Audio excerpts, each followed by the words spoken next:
So while we were all watching this movie, there was about 11 movies that we saw influence from past horror movies. So we'll just go through that list with you guys and see if you had gotten any of these as well. 1. Okay, so the first movie that immediately came to mind when I was watching this was Dressed to Kill. Because there's a whole gender issue or gender identification with Parker Crane, the bride in black, and the mother. So obviously the mom had a serious either divorce or her husband walked out on her, and she is one miserable lady now. And she obviously took it out on her son, who becomes a cross-dressing psychopath murderer. And tries to castrate himself. Yeah. He's got issues. The effects of a bad marriage, ladies and gentlemen, do This is what not happens. screw your kids up, honestly. Yeah. Just don't do it, because this is what happens. Very similar theme in Dressed to Kill. You know, obviously Michael Caine plays a psychiatrist that is also a cross-dressing, you know, psychopath murderer. So to me, that's really where my head went when I first saw this movie. 2. Psycho. Psycho was just all over the place. I mean, this movie just screamed, I stole this movie from Psycho. There's so many elements from it. Starting from the whole thing with Parker Crane having his mother stuck in his head, down to the mother just really annoying the hell out of him and forcing him to kill. Mother was always right. Yeah, there's even certain lines that were directly taken from Psycho, which I was a little bit disappointed about that, because, I mean... It's not original. Yeah, it's not really original. I mean, I think we get the whole theme of Psycho just from the actions that Parker Crane and the mother are taking throughout this whole movie, but it definitely screams Psycho. It ain't easy being cheesy. 3. The Shining. The Shining, well, it's the part where pretty much Josh's character turns into a Jack Nicholson character. Basically, he does. He completely changes into the spirit that was haunting him originally, but it takes a while for him to kind of get to that stage of, oh, this is not the same Josh that we knew. But, you know, that element of completely changing form and personality was definitely taken. Yeah, and him bashing through the door, you know, to try to get That's to true. the mother. Yeah, I never thought about that. I mean, he Just didn't scream, reminiscent "Here's of the Johnny," acts, but, you yeah. know. I'm glad he didn't, because then dang. Yeah, he did that. Joshy. He had that face Here's, of, yeah, that's here's Josh, here's Parker Crane coming to kill your ass. Yeah. Oh, yeah. 4. The People Under the Stairs. So the personality of Mother Death and the mom from The People Under the Stairs was the same to me. Psychopath, crazy, wants the perfect child, even slaps the child just like the mom from The People Under the Stairs did. I mean, these are very violent women, honestly, and their characters are pretty much one and the same. And even the setting, like the way the room was set up, like it looks exactly the same in the movie with the girl in her room and they're yelling at her type of thing. And even when they were in the hallway, it looked like exactly the setting in the People Under the Stairs house. Even the dialogue is very similar between those movies. Like for The People Under the Stairs, she's saying, "How dare you?" and very authoritative, just like in Parker Crane's mother, and just slapping people around too in both of those movies. Yeah, dialogue, just personality, everything just screamed to me, Mom from People Under the Stairs. Maybe a little bit of Mommy Dearest too. I mean, I could definitely see that over-the-top crazy, you know, idea of Mommy Dearest, but sticking to the horror genre, I say it went more towards The People Under the Stairs. 5. The Seed of Chucky. There's a big emphasis on gender confusion, hence Parker Crane.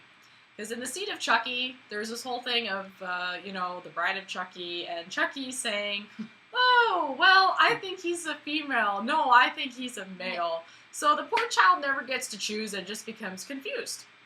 Hence, Parker Crane in this situation. He's confused with his gender. Is Yeah. it a boy or girl? Mother's- Confused. Mother's trying to make him into a girl. Yeah. What was it? Marilyn? Marilyn, yes. Yeah. That was She the wants name. him to be Marilyn. 6. Okay, so there was definitely a lot of influences from The Conjuring. The first thing that I noticed was there's the one scene where Specs and Tucker are in the house of the bride in black, and they do see this apparition behind them through the camera. And it looked just like the Annabelle doll from The Conjuring. I thought it was a doll, and then we find out that it's a little girl, which is, it looks exactly like a doll. So that to me was like Conjuring. And then another part was the very beginning when Elise was playing the hot and cold game with Little Josh. And it's kind of similar to The Conjuring when they played the hot and cold game. Yep. Another example is the ghosts coming out of the wardrobe or the closet, you know, like in the first scene, the first attack, Elise gets scratched, comes out the closet. There's an influence with cabinets and closets, so good job, James Wan. We definitely saw that in both movies. 7. Paranormal Activity. Yes, the same creator of Paranormal Activity had a part in Insidious 2, so this makes sense. When Renee first sees Mother Death, that was just Paranormal Activity. A lot of the stuff goes flying, there's a lot of that creep factor to it, so... And there's other things in the movie that you'll notice if you watch it. It's very influential Paranormal Activity. 8. One Missed Call. And Lorraine, Tucker, Specs, and Carl go into the hospital to go investigate the files of Parker Crane. I thought of One Missed Call during that time. So, or we've just seen the hospital thing so many times that there's probably 100 movies that it could have been taken from. But immediately, One Missed Call. 9. Deep Red. Dario Argento's Deep Red. I saw a lot of influences from this movie. In Deep Red, there is a scene when Marcus goes into the house to find the corpse, and he does end up finding the corpse, but the room was sealed off. Well, the same thing happened in Insidious 2. With Specs and Lorraine and Carl and Tucker, when they had to, when they found the secret room behind the shelf, the library, and they moved it, and then they found the 15 brides or 15 girls. They found corpses that were sitting and rotting for years, which I'm surprised they just didn't pass out on the spot there. But, you know, well, they did. It's a movie. What can I say? The second thing from Deep Red that I noticed was when they're unveiling all of those corpses in that room, which is actually takes place later on in the movie, inside of Parker Crane's house. There is one lady that is unveiled that looks exactly like Martha, the mother, from Deep Red. Now, I know that Juan is a very big fan of Dario Argento's work, so I personally don't think this is a coincidence. Could be, but it looked just like her, had the really crazy eyeliner, and the facial structure was very similar. So, if you watch the movie, try to catch that. And yeah, so that was Deep Red. 10! Saw. Very similar. The similarities to Saw are, you know, Parker Crane in the hospital when he's dying. You know, it's showing a dying old man, just like in Saw. And what else was in? They even look the same. The characters kind of even look the same. They're just dreadfully weird. Yeah, just death is just eating them up alive, and you just know their demise is coming soon. So. Same way, Parker Crane is admonishing Renee about, spent all your life worrying about, about death or what could hurt you, blah, blah, blah, and you're wasting your life. And then in Saw, also, he has a lesson to tell all these people, like... Appreciate your life. Exactly. Yeah, appreciate life, because you don't know how long you're going to be around for. So yes, that is two themes that actually run in both movies. Good job. All right, so Saw. Another James Wan movie. 11. Whatever Happened to Baby Jane? Parker Crane looks very similar to Betty Davis in Whatever Happened to Baby Jane.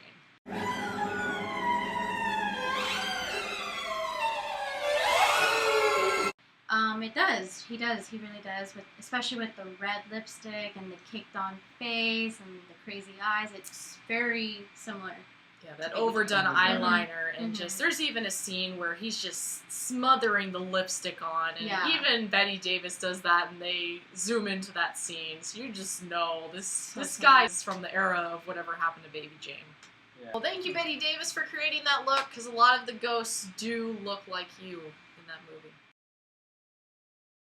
In the first movie, I thought that the ghosts had a stronger presence visually.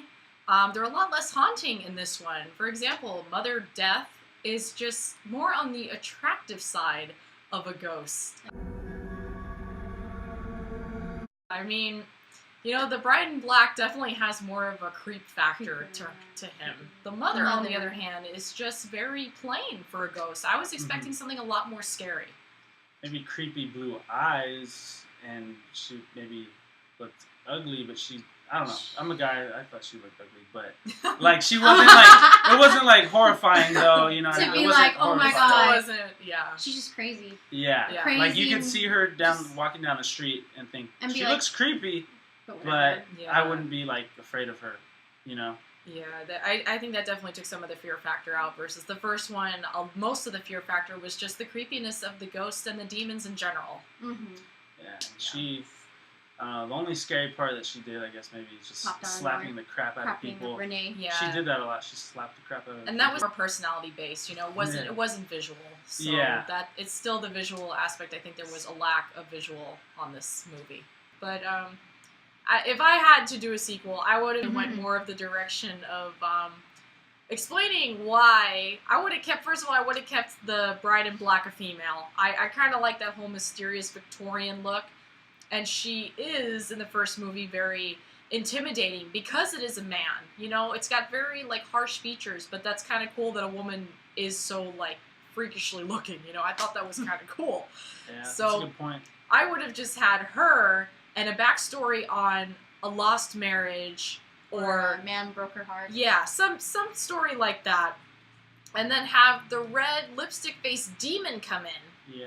You know, I think they should have intertwined that character in there. Because maybe, you know, since the demon could not get into Dalton's body, he's like, well, I'm going to go into Josh's body since that's an open vessel. Another twist. So there could have been a competition between Parker Crane's character and the red lipstick-faced demon, which would have been really, really interesting.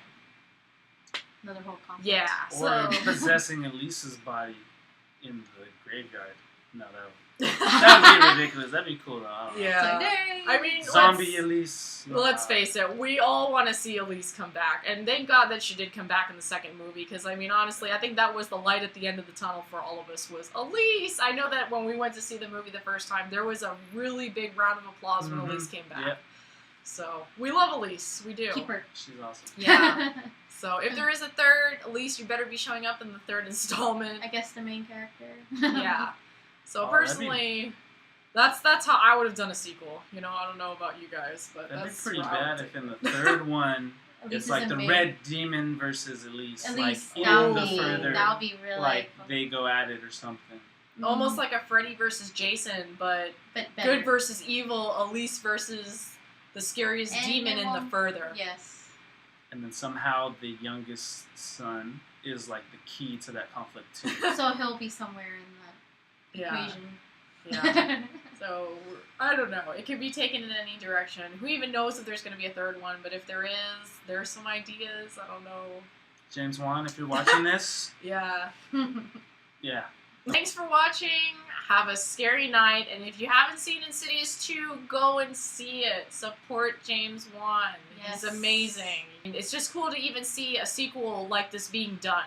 It may have not been what we all expected, but it's still really interesting, and it does have its very good scares. I mean, there are parts where you will probably just... Oh, no, I got heart attacks. Yeah, there are many heart attack moments, but, you know, the characters, it's really interesting to see the characters play out together and see how the family just gets over this big issue, because, I mean, this issue's been following them forever, so... Yay! Feel free to comment. You know, if you guys have any input, let us know. We're curious to hear what you guys saw or what you thought, because maybe you can answer some of our questions. Or if these are questions you had, then I don't know. I guess we all got the same questions going on. Thanks for watching. Bye! Bye!